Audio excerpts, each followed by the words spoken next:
Mes deux filles criaient des deux côtés d'une maison en feu, et je pouvais en atteindre qu'une seule. Le feu est passé par la cuisine et a pris l'escalier avant que je puisse monter. Kate était dans la chambre devant et Lisa derrière, mais leurs fenêtres étaient sur des côtés opposés. J'entendais Lisa crier mon nom, mais j'ai couru vers Kate. Elle avait 4 hands et elle était plus proche du départ du feu, et j'avais appris à Lisa quoi faire en cas d'incendie. Couvrir son visage avec quelque chose de mouillé. J'ai grimpé sur le chêne devant la fenêtre de Kate et j'ai cassé la vitre. La fumée m'a frappé tellement fort que je voyais plus rien.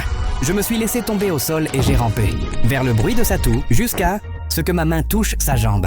J'ai mis mon visage contre sa poitrine. Elle respirait à peine. Je l'ai prise et je suis descendu avec un seul bras. J'ai glissé en bas et je suis tombé par terre avec elle sur moi. Je l'ai posée sur l'herbe, mais quand je me suis relevé, le feu avait déjà atteint le côté de Lisa et je l'entendais plus crier. Mes jambes ont failli lâcher. Je savais que je devais aller de l'autre côté. Mais le garage était déjà en feu et l'échelle était dedans. Je suis resté là sans savoir quoi faire. Je sentais la chaleur frapper mon visage à distance. Et je savais que chaque seconde que je restais là, c'était une seconde où elle brûlait. C'est là que j'ai vu la clôture derrière. J'ai arraché une planche et je l'ai mise sur la poubelle sous sa fenêtre. Je savais que ça allait pas tenir, mais j'avais rien d'autre. J'ai commencé à monter et tout pliait sous mon poids à chaque pas. J'ai attrapé le cadre de la fenêtre pour me hisser et le verre m'a ouvert les deux mains.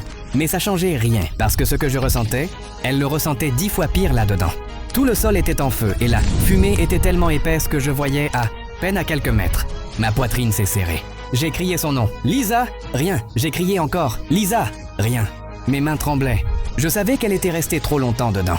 Et là, j'ai entendu une petite voix dans la fumée. « Papa, j'arrive pas à t'atteindre. » Je la voyais à peine, collée dans le coin avec des draps mouillés autour du visage. J'ai tenu le cadre avec une main et j'ai tendu l'autre, mais elle était trop loin. « Lisa, cours vers moi maintenant. »« Papa, j'ai peur. »« Je sais, ma chérie, mais tu peux le faire. » Elle a lâché les draps et m'a regardé. Elle a couru. Je l'ai vue disparaître dans les flammes. J'ai cru que c'était fini. Puis elle était dans mes bras.